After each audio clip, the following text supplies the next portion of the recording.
Here's the big challenge of life. You can have more than you've got because you can become more than you are. That's the challenge. And of course the other side of the coin reads, unless you change how you are, you'll always have what you got. I have found in my experience that income does not far exceed personal development. Now sometimes income takes a lucky jump, but sure enough, unless you grow out where it is, it'll usually come back where you are.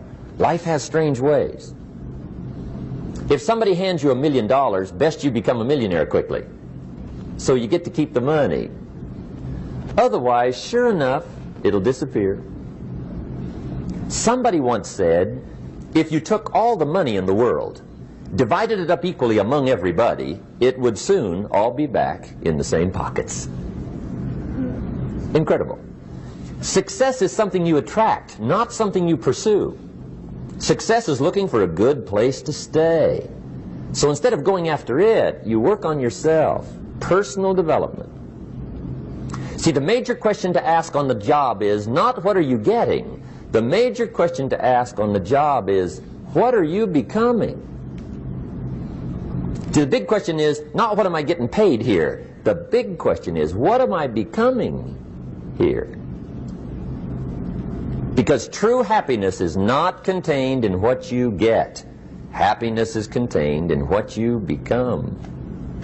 So that's our major subject for tonight, personal development. Of all the assignments Mr. Shoaf gave me at age 25, this was probably the most difficult. In fact, I'm still working on this one. I think it's an unending challenge to see what you can become. The next subject is called basic laws. And it's good to study the basics. And I call these basics primarily because they come from the Bible. Now, I'm not a theologian or a minister, and that'll be apparent. But Mr. Shoaf taught me that the Bible was a good textbook for ideas and stories and success equations, how to live the better life. I found out that was true. He also taught me that the Bible is as practical as it is spiritual, and I found out that's true. If you look at your bank account and your income and you're not happy, there are several places in the Bible to check to see what the heck's wrong so you can make the changes. And we're going to cover some of those tonight, called basics. Okay. The next subject is my favorite, setting goals. Mr. Shoaf taught me how to set goals. What a favor that was.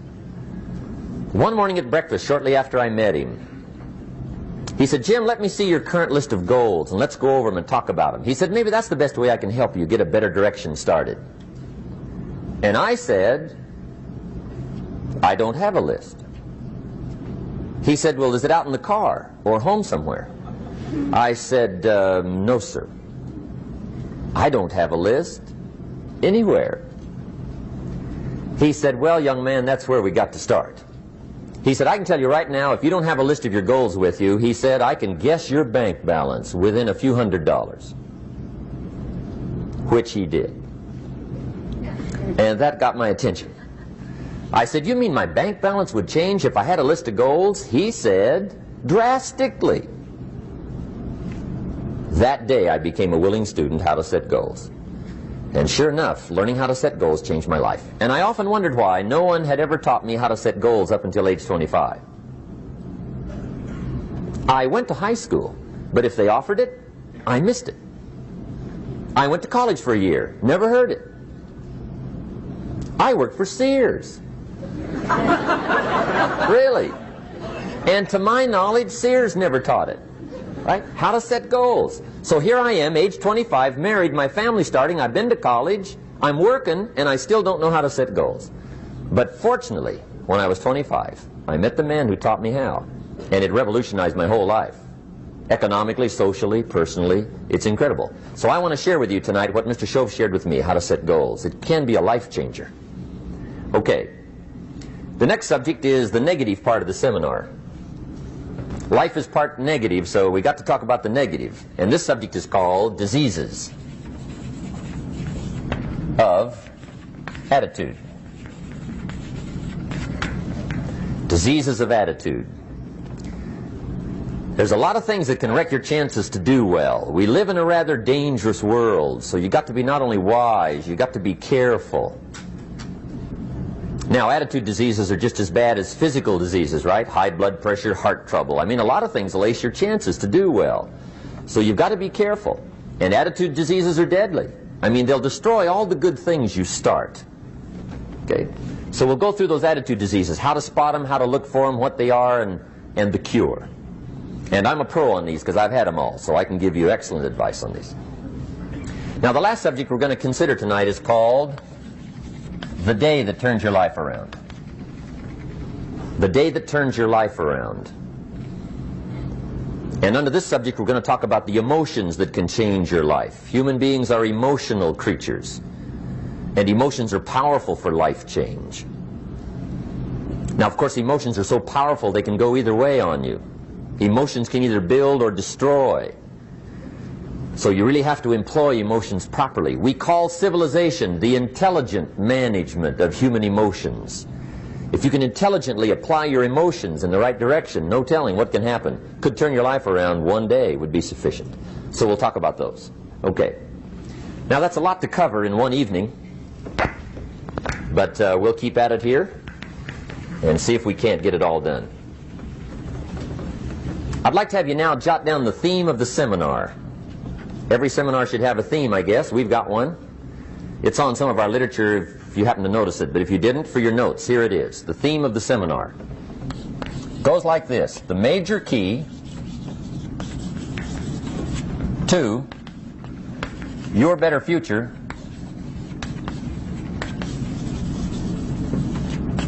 is you. That's the theme of our seminar tonight. The major key to your better future is you. And I'd like to have you underline two words just to give it some added punch. Underline the word major and the word you, so that it reads, the major key to your better future is you. Now, my first suggestion is transfer this to a card or something where you can put it up, where you can see it every day. Preferably put it up where you can see it at the beginning of the day, before you go off to put the day together. This is a good phrase just to glance at, to keep in mind as you're putting the day together. It's called the silent seminar. If you'll just let this talk to you during the day, I found it to be tremendously helpful. The major key to your better future is you. For a big share of my life now, I didn't have this one quite figured out, among a lot of things I didn't have quite figured out. Many things used to puzzle me back in those early days. I used to wonder why two people could work for the same company, one make twice as much money. Now, see, that used to puzzle me. And maybe they were the same age, graduated from the same school, live in the same community, work for the same company, with the same products and the same services. They've got the same traffic, the same problems, and one makes $1,000 a month, the other one makes $2,000 a month. Now that was my puzzling question. Why would this long list be the same and the money twice as much? I asked, what's the difference between $1,000 a month and $2,000 a month? And I don't mean $1,000 a month, right? I could figure that out. But what makes the difference? Why would one person do twice as well, 3 times as well? Speaking economically. Now, I know there's more than one way to do well. I understand that. But in this little narrow area called compensation, what's the difference? Well, back then, with my faulty thinking, I'm trying to reason it out. I thought, well, maybe time makes some of the difference, right? Some people do better because they have more time. I used to say, Harold ought to be able to do well. He's got a lot of time. If I had all of Harold's time, I could do well. Now, that's got to be dumb, right? Number one, you can't get somebody else's time. A guy says to me one time, he says, you know, if I had some extra time, I could make some extra money. I said, then forget it. There isn't any extra time.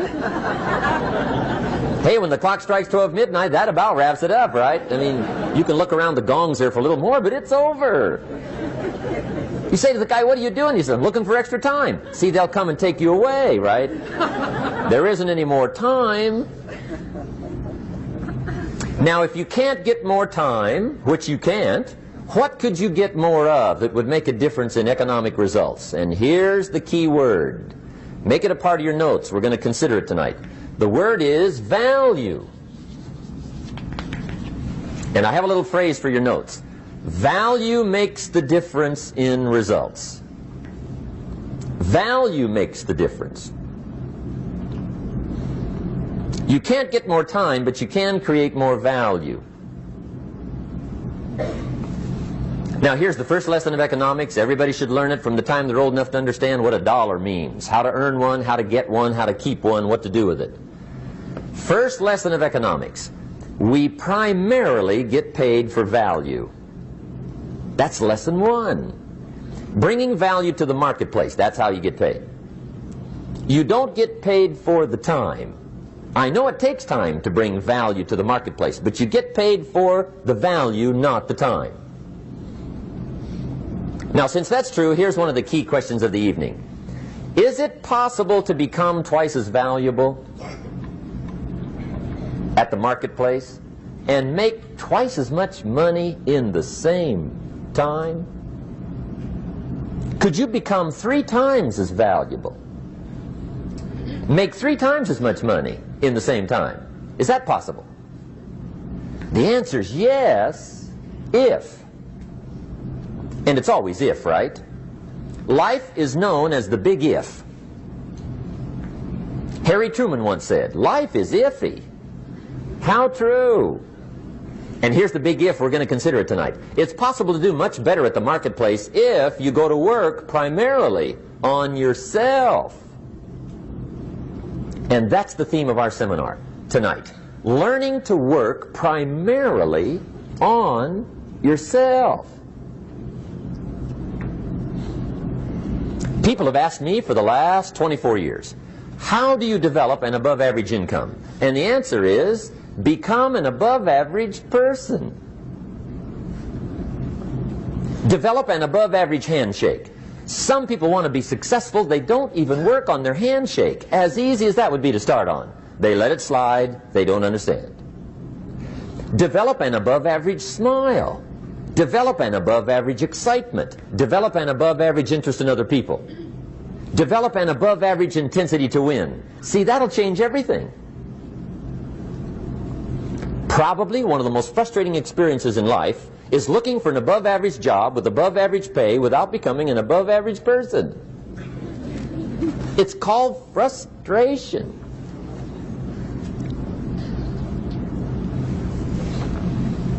And Mr. Shoaff gave me probably the greatest clue he gave me when I first met him. He said, Jim, if you want to be wealthy and happy the rest of your life, just learn this lesson well. He said, learn to work harder on yourself than you do on your job.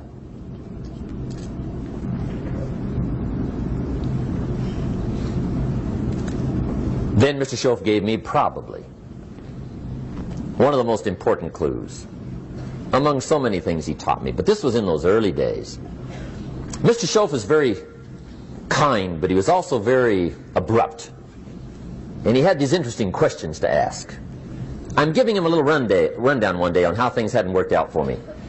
He said, Mr. Rohn, I've got the answer for you if you will listen carefully. And listen carefully I did that day and for the next 5 years.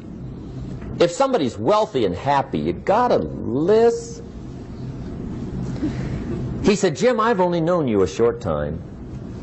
But he said, it's already my honest opinion that for things to change for you, you got to change. That wasn't quite the answer I was looking for. But that's the answer he gave me, and I pass it along to you on this warm summer evening in Anaheim, California, 1981. For things to change for you, you've got to change. Otherwise, it isn't going to change. Before I met Mr. Shoaff, I used to say, I sure hope things will change. Right? That seemed to be my only hope. If it isn't going to change, I'm in serious trouble. And then I discovered it isn't going to change, so I'm in serious trouble.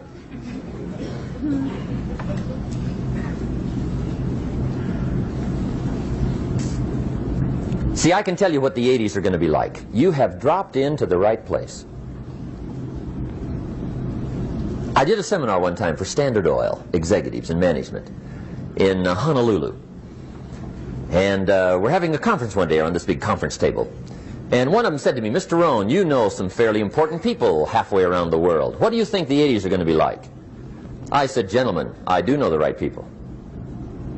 I can tell you. So they all listened very carefully. And I said, gentlemen, based on my wide experience, I can really honestly say to you, in my opinion, in the 80s, it's going to be about like it's always been. Aren't you glad you came? That's inside. I don't pass that around just everywhere. Now, of course, I said that to make a point, but I also said it because it's accurate. It's going to be about like it's always been. It isn't going to change. The tide comes in, and then what? It goes out. For 6,500 years that we know of, recorded history, and probably long before that. So it is not going to change. It gets light, and then what? It turns dark. 6,500 years. See, it's not likely to change. And we're not to be startled by that. If the sun goes down, the guy says, what's happened, what's happened? It means he hasn't been here long, I guess, right? It always goes down about this time. The guy says, well, I don't like that arrangement. Well, you got to talk to somebody besides me, right? It gets light, then it turns dark. In rotation, the next season after fall is what? Winter. Pray tell, how often does winter follow fall? Every year regularly for the last 6,500 that we know of. See, it is not going to change. Now, some winters are long, and some are short, and some are hard, and some are easy, but they always come right after falls. It isn't going to change. Sometimes you can figure it out, sometimes there's no way to figure it out. Sometimes it goes well, sometimes it gets in a knot. Sometimes it sails along, sometimes it gets in reverse. See, that's not going to change. The last 6,000 years reads like this: opportunity mixed with difficulty. That's how it reads. It isn't going to change. The man says, well, if it isn't going to change, how will my life ever change? Answer, when you change. And whether I'm talking to high school kids or business executives, my message is always the same. And it goes like this: the only way it gets better for you is when you get better.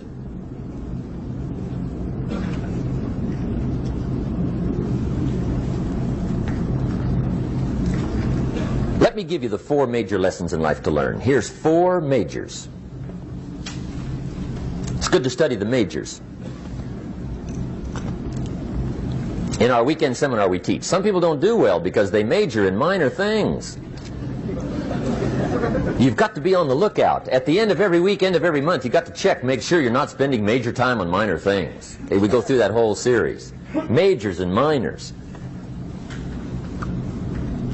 Now, let me give you 2 phrases before we get to the 4 majors. This will set it up and you'll see where I'm going. 2 key phrases for your notes. Here's the first one. Life and business is like the changing seasons.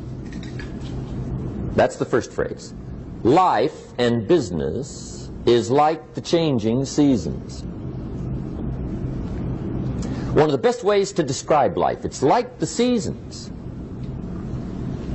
Frank Sinatra sings, life is like the seasons. Now here's the second phrase. Very important. You cannot change the seasons, but you can change yourself. You can't change the seasons, but you can change yourself. And see, that's how life gets better for you, not by chance, but by change. Now, here's the 4 major lessons in life to learn. I've got my first book finished. Came out a couple of weeks ago. This is in it. The 4 major lessons in life to learn. Here they are. Number 1, learn how to handle the winters.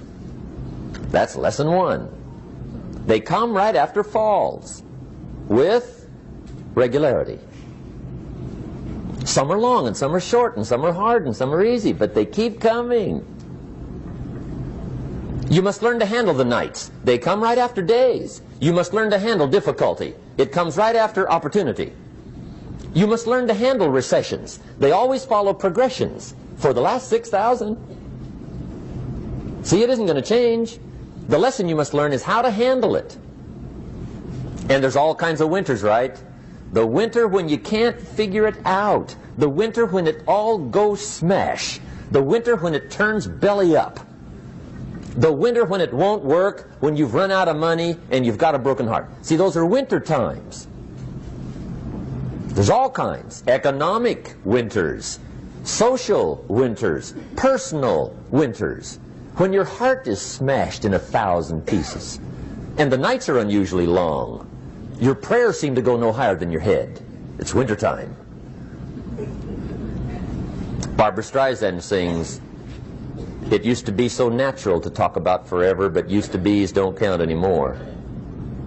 They just lay on the floor till we sweep them away.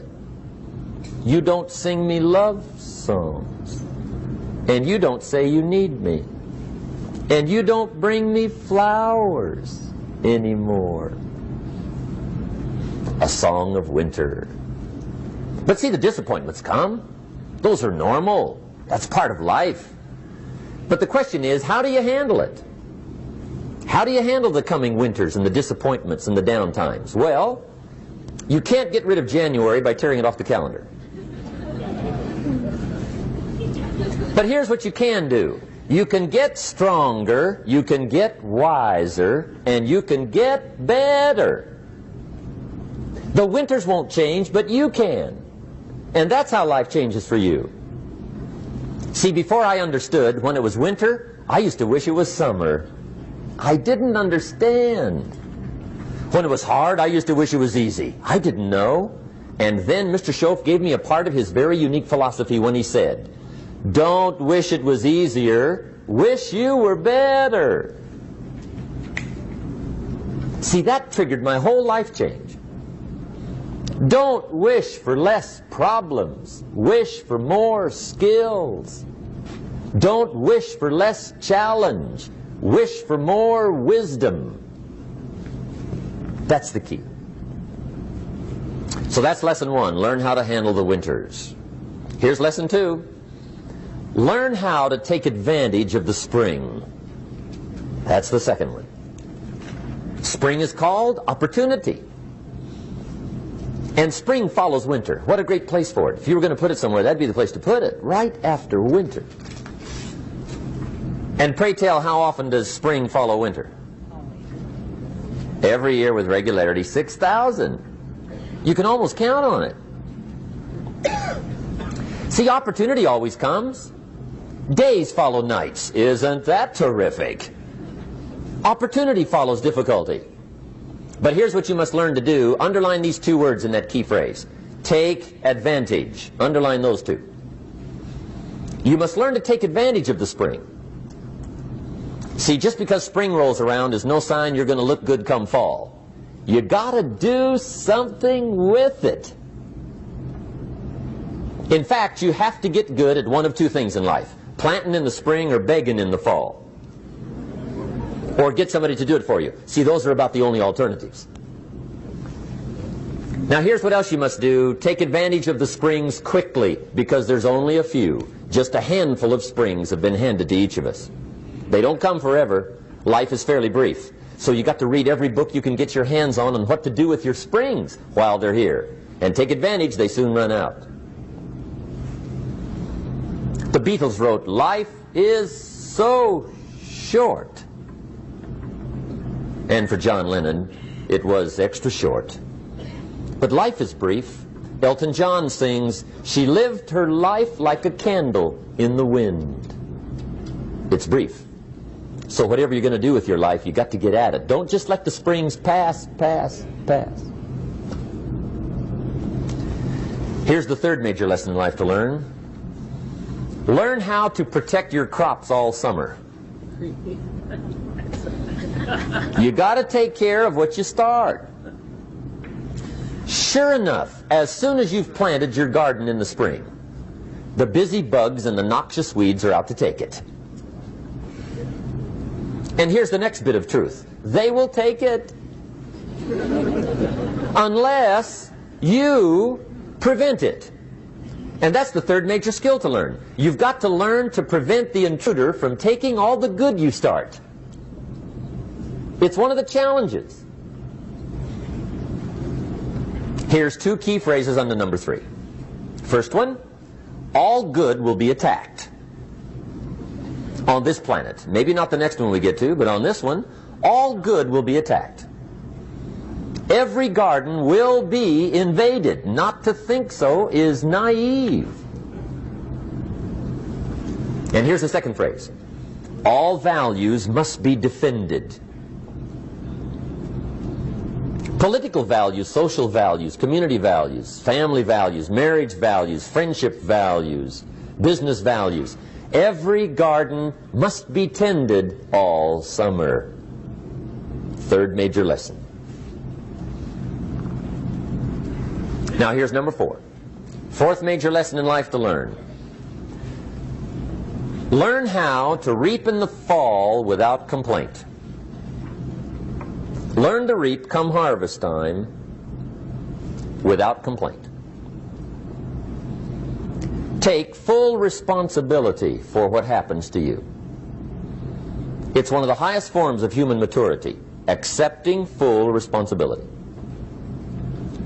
It's the day you know you've passed from childhood to adulthood, the day you accept full responsibility. And another note, learn to reap in the fall without apology. Without apology if you do well, and without complaint if you don't. That's maturity. I used to have that long list of reasons why I wasn't doing well. To explain.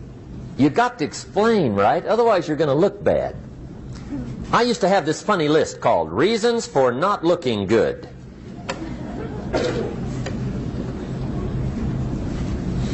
I used to blame the government.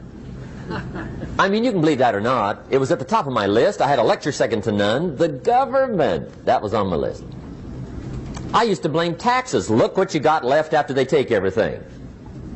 And they expect you to do well. That was on my list there. Prices, that one's easy, right? You walk into the supermarket with $20, come out with a little half bag. So I had that on my list. I used to blame the weather. I blamed the traffic. I used to blame my car. I blamed the manufacturers.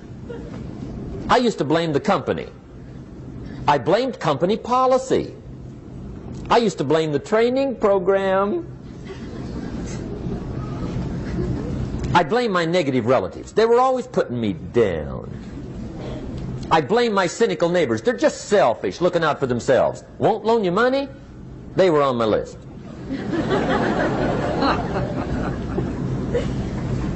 I used to blame the economy. I blamed the community. That's a pretty good list for not doing well, isn't it? I thought it was good. I'll never forget one day, Mr. Schoaf was very kind, but he was also very blunt, and this was no exception.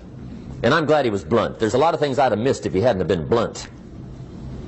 One day, with sort of a curious look on his face, he said, "Jim, just out of curiosity, tell me, how come you haven't done well up until now?"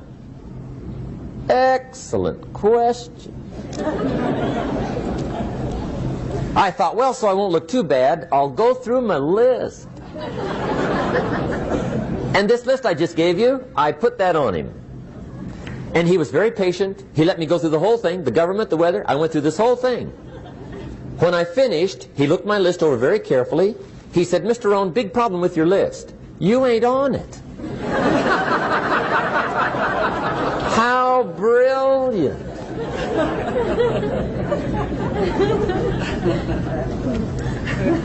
When I went to work for him a few months later, I learned very quickly to tear up my list, reasons for not doing well, and I threw it away. And I got me a fresh piece of paper. And I put one word on it. Me.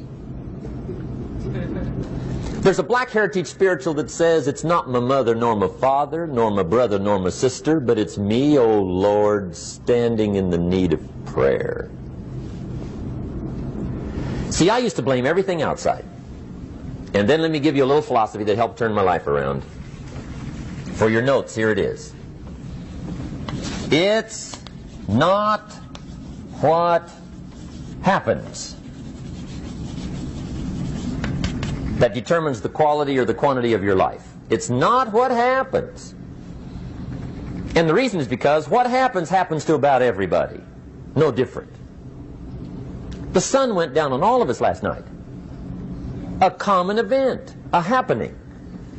And I found out that the same things can happen to two different people. One gets rich and one stays poor. Why is that? It's because it's not what happens, but rather it's what you do that changes everything.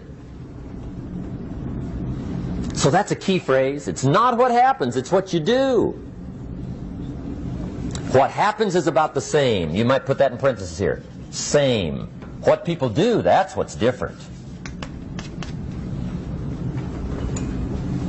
Anything can happen, right? Everything can happen. I've heard all the stories. I've been one of the stories. Hey, we could all tell stories all night long, right? Happenings. Anything can happen. Have you heard of Murphy's Laws? Anybody here heard of Murphy's Laws? Okay, most of you have. Murph had these laws. One of them was, if anything can go wrong, it will. That's one of Murphy's Laws. He was not one of the great positive speakers of the day. But anyway, it's still true though, right? Anything can go wrong, everything can go wrong. For sure. I've fallen out of the sky so many times. Once to the tune of a couple of million. Devastating. Took me a while to survive that one. Now, it wasn't all that much, but it was all I had. Right? I mean, that's when it's much, right? When it's all you got. If you got 3, 2 go, you got 1 left, you ain't looking that bad. But when it all goes. Has anybody been there when it all went? Anybody? Come on, the rest of you liars. Go ahead. Hey, we've all been there, right? When it all went. Of course, it used to be a long time ago, right? When you ran out of money, got to 0, you were all through. Heck, now you can whistle right on by 0, right? I mean, they will bury you. That's what they will do.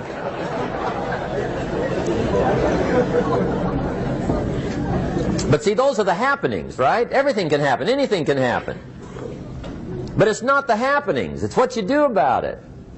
Somebody says, yeah, but you don't understand the disappointments I've had. Come on. Everybody's had their share.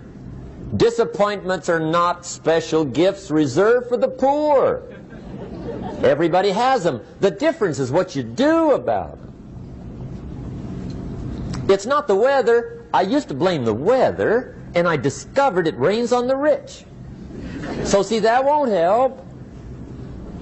2 men wake up one morning, there's a rainstorm on. One of them looks out his window, sees the rainstorm, and he says, wow, what a storm. With weather like this, they can't expect you to go out and make sales. He stays home. Same morning, the other guy looks out his window, sees the same storm, says, wow, what a storm. But he says, you know what, with weather like this, what a great day to go out and make sales. Most everybody will probably be home. Especially the salesman.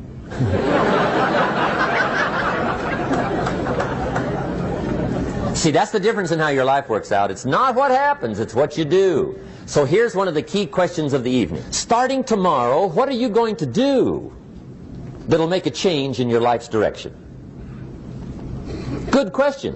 What are you going to do starting tomorrow that'll make a difference? Now see, if you don't do something starting tomorrow that'll make a difference, guess what? It's going to be the same. And see, that way you can guess what the next 5 years are going to be like. Look at the last 5. Because the next 5 are going to be like the last 5 unless you, major key, tomorrow, change it all. Or change a little, or change something, or don't change. It's choice time. You can do whatever you want. But it's nice to know any day you wish you can change your whole life. What can you do starting tomorrow that'll make a difference? Good question. What can you do with economic chaos, massive disappointment? What can you do with a broken heart? What can you do when it won't work? Good question. So if I had a word with you tonight, one-on-one, Just you and me. I think my personal advice to you would be, this year, 1981, reach down inside of you and come up with some more of those remarkable human gifts.